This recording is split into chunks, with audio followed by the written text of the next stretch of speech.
Hello, Kris here, Doom Telly, episode 64. I don't really know what I'm doing with this video, but I just felt compelled to come on and bring you a video. I'm going to do a holiday update. There's not much point in me doing a band update, because not really much has happened since I've been away on holiday, but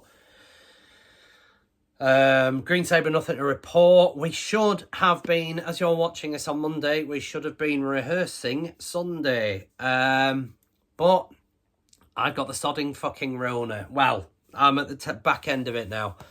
But yeah, we just decided, right, fuck it, let's just put it off for another week. So yeah, so Green Sabre as a three-piece have yet to rehearse, but don't worry, we'll get round to that at some point.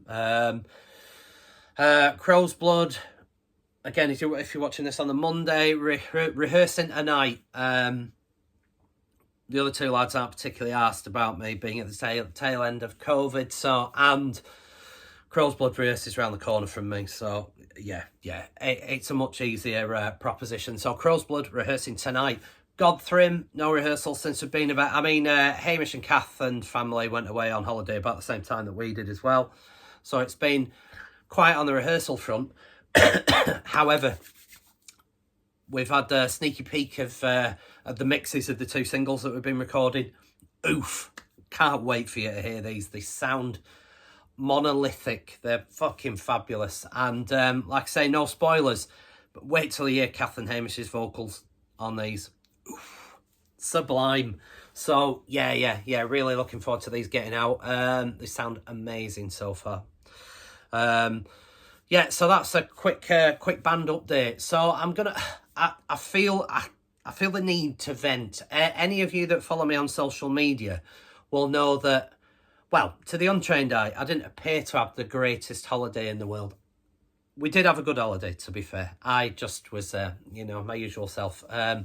So I feel the need to sort of, what I'm going to do is explain just how fucking terrible all-inclusive resorts are, and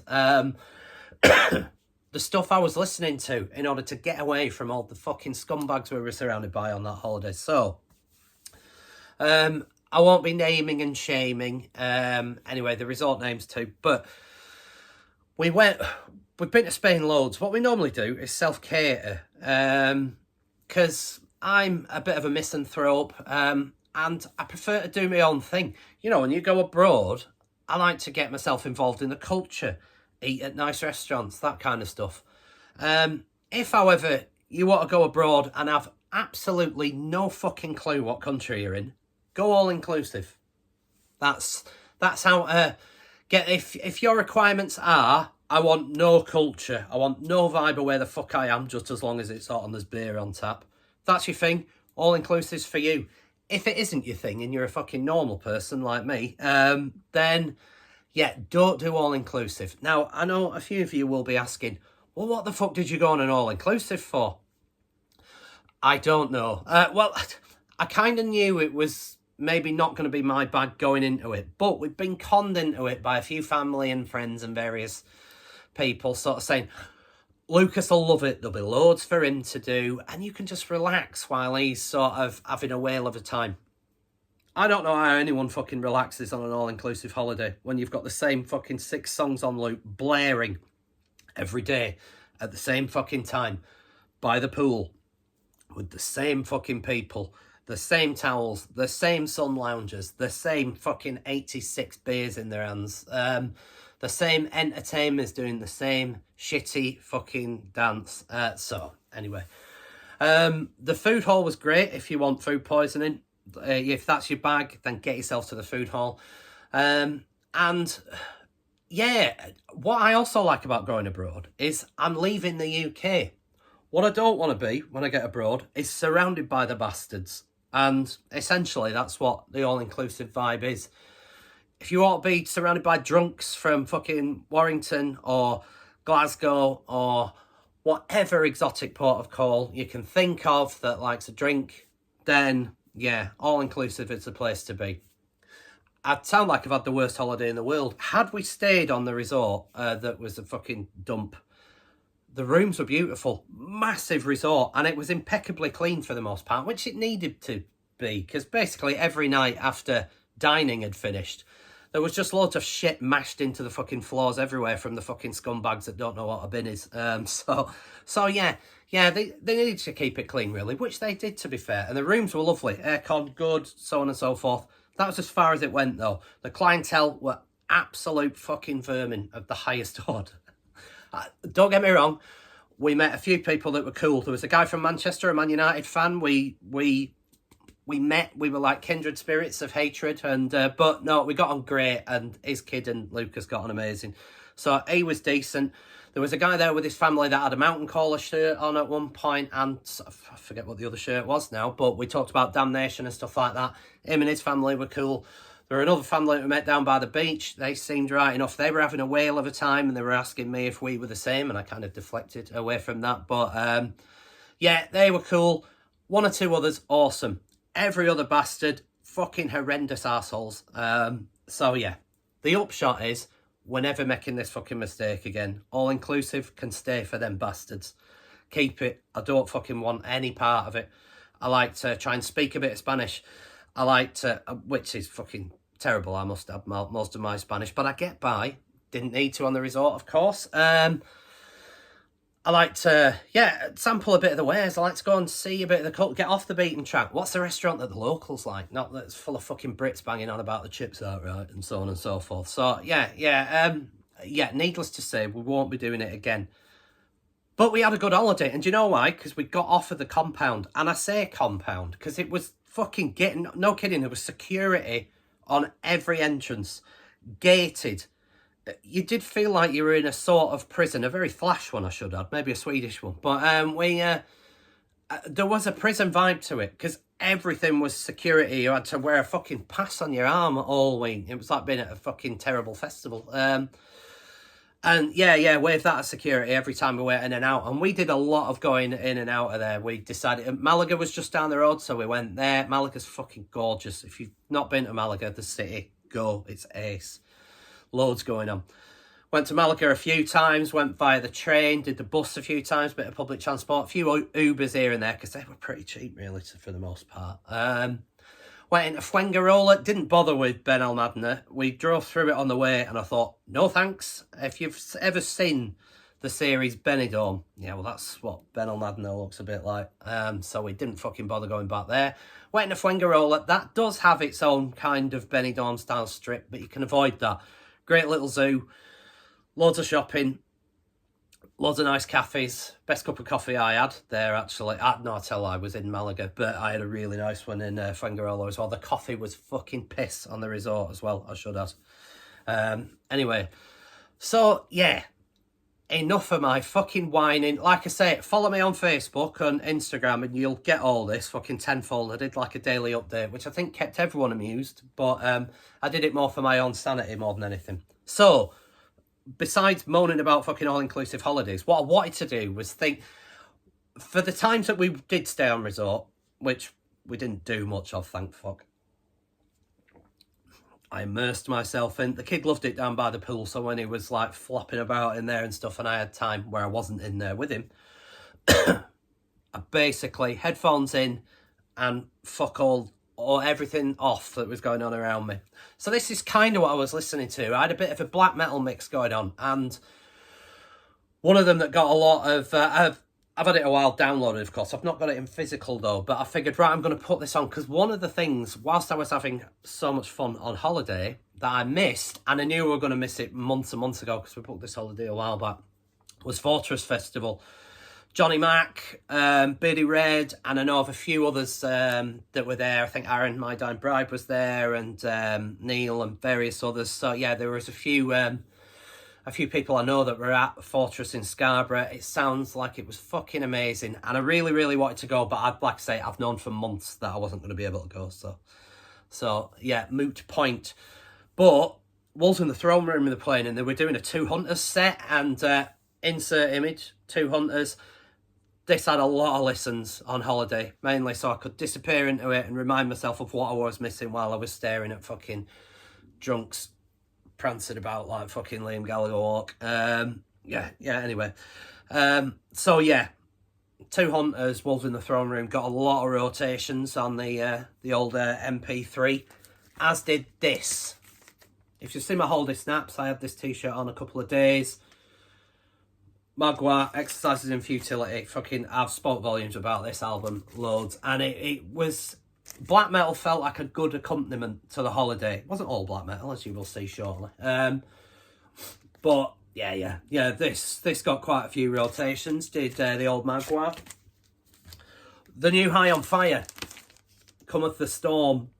Yeah, and there was a storm coming if I'd spent any more time in that fucking dining hall. The CROWSBLOOD kitchen, or whatever it was called. But, yeah. Cometh the Storm. Brutally heavy. Fucking great album. What I listen to a lot when I'm on holiday, and this worked best when we went on holiday to Sicily. Nearly 10 years ago now. I think it was for my 40th and one of our anniversaries. So yeah. Mike Patton's Mondo Cane. This is his... they're all classic sort of 60s, 70s Italian chuck-away pop songs done in Mike Patton's inimitable style. And it's fucking ace. I love this record. I get it. It's all in Italian, of course, because they're Italian songs. And like I said, it worked brilliantly on that holiday in Sicily. Just fucking there with the sun beaming down, with the Italian scenery and culture going on around you. But I find it works whenever I go abroad. So whenever I've been back to Spain, this generally gets a few fucking spins. There's some absolute fucking belters on here. If you don't know about this, warning, it is not like Fantomas, it is not like Tomahawk, it is not like Faith No More, it's not like anything. It is Italian pop songs done Mike Patton style. And when I say that, he's got a full orchestra behind him. There's no like guitars and bass and drums.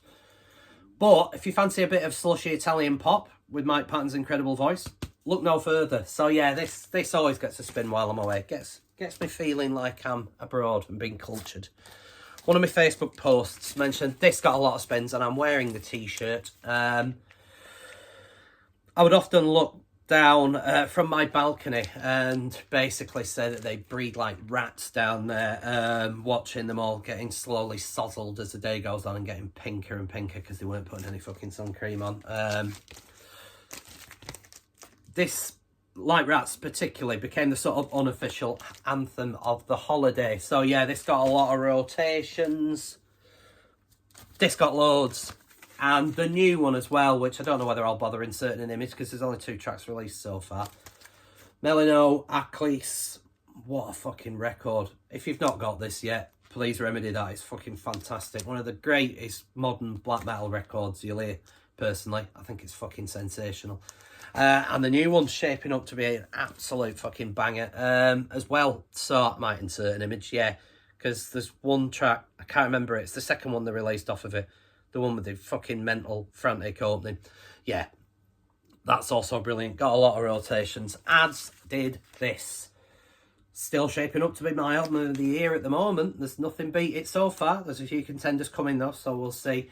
But the new Arth, it's fucking brilliant. And yeah, just a really melancholic way to tie my playlist together.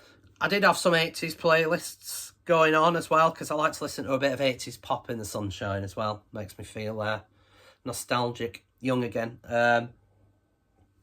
So yeah, right, 15 minutes, fuck it, of this nonsensical, pointless video. Let's wrap it up.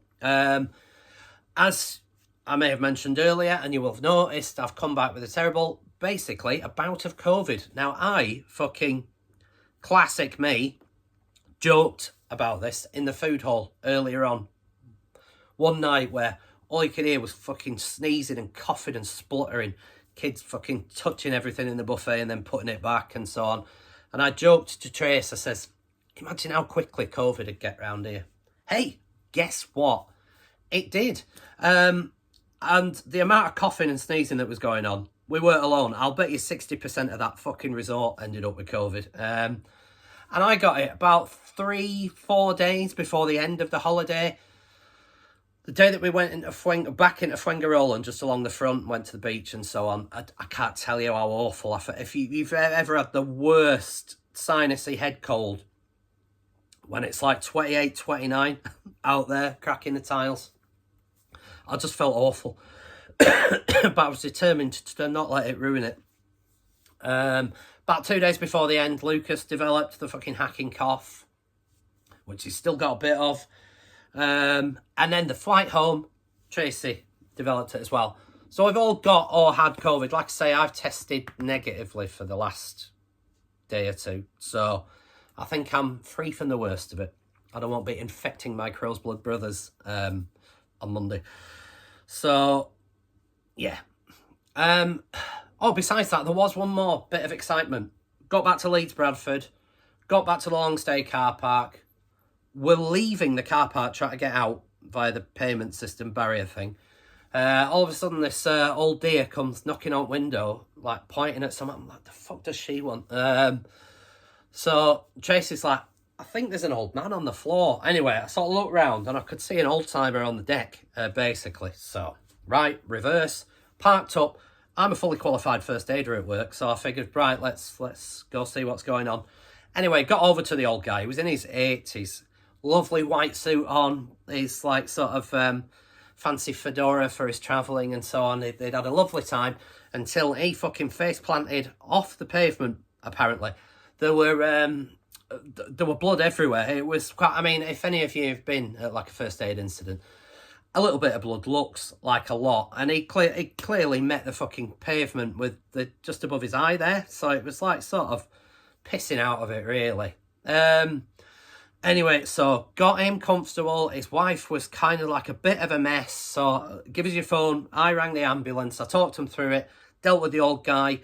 Got him off of the road because he was in the middle of the fucking road at that point. And basically, if you're not in the UK watching this, here's the state of the ambulances. I mean, like I explained it, I said he was clearly, it wasn't like he was drifting in and out of consciousness. He was in pain, which as a first aider is usually quite a good thing because it means that the compass mentis and they're in the room with you. So, yeah, so I was explaining this and so on, and the ambulance at the other end said, right, tell him that we're hoping it'll be 10 or 15 minutes for ambulance, but it might be as much as 90. I didn't relay that last bit of information to him because I didn't think that was fair. I'd sat him on a gravel bin at this point.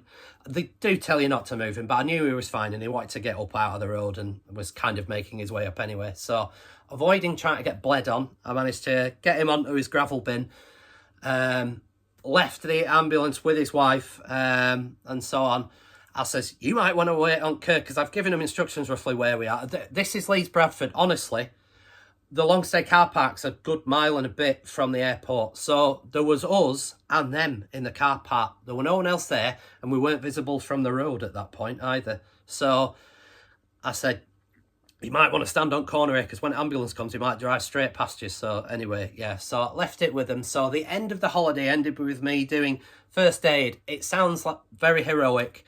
It was just a bit of a head wound. And like I say, when head wounds bleed, it looks like there's a lot more blood than there actually is as such. So yeah, the end of a fabulous holiday. What a holiday. So yeah, I've kind of, like I say, apologies for this somewhat bullshit video just so I could fucking moan about all-inclusive resorts of southern Spain. But if you do plan on going to Andalucía, then don't go all-inclusive though. If you go all-inclusive, you're a fucking simpleton. I know you can drink yourself into a coma, but that isn't what got you. Could do that at home. Why? I don't understand it at all.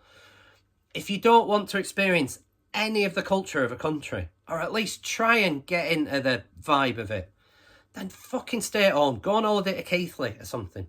Don't spoil holidays for the rest of us. That sounds very elitist, so yeah.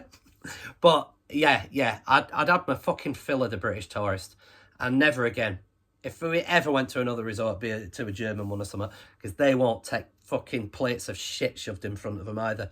They've got higher standards than we have. We'll just eat any old ropey fucking bollocks. Have you got any Brown's food, garçon? Yeah. Right, so anyway, enough of that. I hope you enjoyed this rant. The next videos will get back to a far more even keel and normal, and when I've recovered from the fucking Rona and so on and so forth. But until then, thanks for watching. I'll see you next time. Cheery bye.